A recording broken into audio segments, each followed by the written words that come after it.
several weeks now, pretty much since the last time I spoke, just about how the Lord fights our battles. Like we even had the first song last night, talking about how we can be surrounded and the Lord will fight our battles. And I've also been trying to figure out some shirt design for the feast shirts, and my mind keeps going to that same thing, like something about how the Lord fights our battles for us.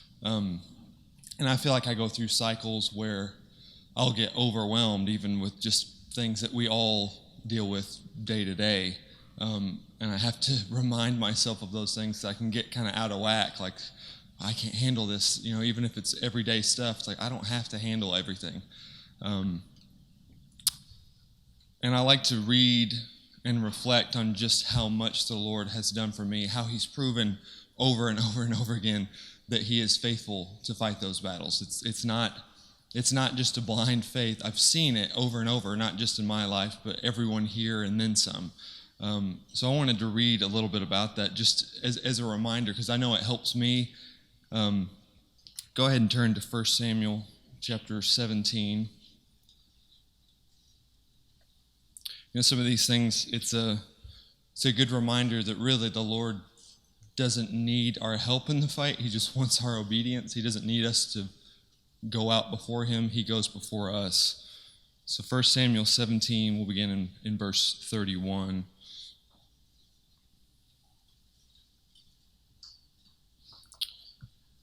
Verse 31, when the words that David spoke were heard, they repeated them before Saul, and he sent for him. And David said to Saul, let no man's heart fail because of him. Your servant will go and fight with this Philistine. And Saul said to David, you are not able to go against this Philistine to fight with him, for you are but a youth, and he has been a man of war from his youth. But David said to Saul, your servant used to keep sheep for his father, and when there came a lion or a bear and took a lamb from the flock, I went after him and struck him and delivered it out of his mouth. And if he arose against me, I caught him by his beard and struck him and killed him. Your servant has struck down both lions and bears, and this uncircumcised Philistine shall be like one of them, for he has defied the armies of the living God. And David said, the Lord who delivered me from the paw of the lion and from the paw of the bear will deliver me from the hand of the Philistine. And Saul said to David, go, and the Lord be with you. And of course, we know what kind of man that David was, and the kind of warrior that he was and became.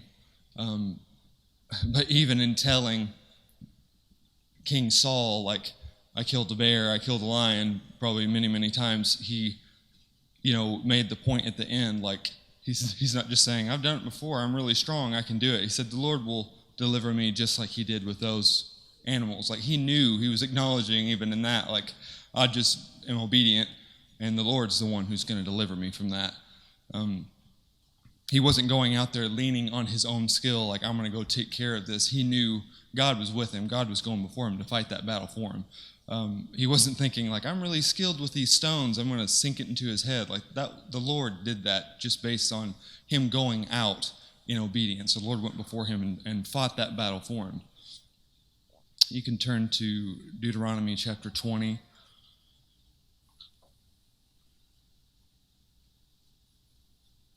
Begin in verse 1.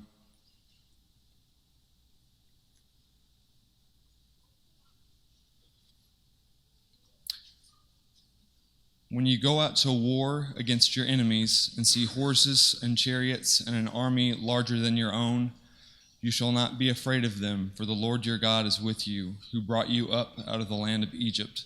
And when you draw near to the battle, the priest shall come forward and speak to the people, and shall say to them, hear, O Israel, today you are drawing near for battle against your enemies. Let not your heart faint. Do not fear or panic or be in dread of them. For the Lord your God is he who goes with you to fight for you against your enemies, to give you the victory. And I love how in so many of these examples, and there are so many you could read, where God just reminds them in that of how he's delivered them before, and how he'll do it again. And I know I need those reminders, even like I said, we're not going to war physically. It's just everyday things, at this point. And of course we're fighting in the spirit. But even in those things, like, I need those reminders of how faithful God has been. He's delivered me and fought for me when I couldn't. And also, even so many of the Psalms, David would lay out the trouble that he was having and the trouble he was in. And it would seem like he was in such despair, and he would always come back to the end and say, but I know you're faithful. You're faithful to deliver. And so if someone like David has those same feelings, like, we can take solace in knowing that, we can read those accounts and take those to heart, that we're not so different from these, from David and those men. Turn to Joshua chapter 23.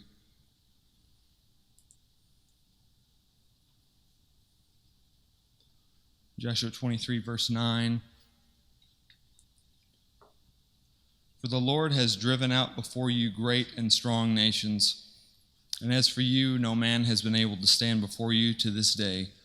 One man of you puts to flight 1,000, since it is the Lord your God who fights for you, just as he promised you. And again, there's a reminder. It's like he's saying, like, one of you will put all these people to flight because God's doing it. And of course, when God fights for us, he doesn't say, you guys stay here at the camp and I'll just go and take care of everything. He asks for that obedience where we go out before, knowing he's the one who's going to deliver. Again, with, the stones David used to kill Goliath, the Lord used David and those stones as a divine weapon. It wasn't David's strength that killed Goliath. It was the Lord who did it through David's obedience. You can turn back to chapter 6 of Joshua, read part of the account of Jericho. Joshua 6, verse 15.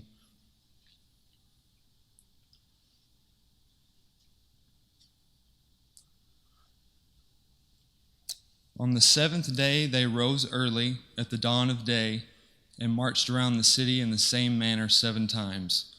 It was only on that day that they marched around the city 7 times. And at the 7th time, when the priests had blown the trumpets, Joshua said to the people, "Shout, for the Lord has given you the city, and the city and all that is within it shall be devoted to the Lord for destruction.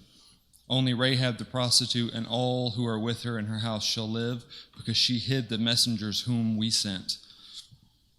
But you keep yourselves from the things devoted to destruction, lest when you have devoted them, you take any of the devoted things and make the camp of Israel a thing for destruction and bring trouble upon it. But all silver and gold and every vessel of bronze and iron are holy to the Lord, and they shall go into the treasury of the Lord." So the people shouted, and the trumpets were blown. As soon as the people heard the sound of the trumpet, the people shouted a great shout, and the wall fell down flat, so that the people went up into the city, every man straight before him, and they captured the city. So, the Lord had his people walk around the city walls of Jericho. I believe it was for 7 days, even before that 7th day where they did it 7 times. And that was just an exercise, too, in obedience. Even if we don't understand the instructions, like I'm sure there are some people who are like, what are we doing? We're walking around this city with the walls of Jericho were huge, thinking like, why do we have trumpets? Why are we walking around here? I don't know if they thought that, but I probably would at some point during that. But even when we don't understand the instructions, we can again look back and know that God has been faithful to deliver every single time. Turn to Psalm chapter 46.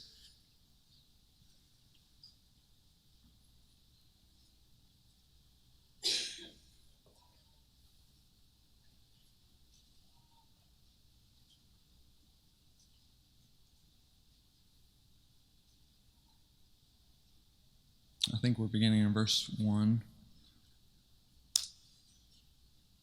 Psalm 46. God is our refuge and strength, a very present help in trouble.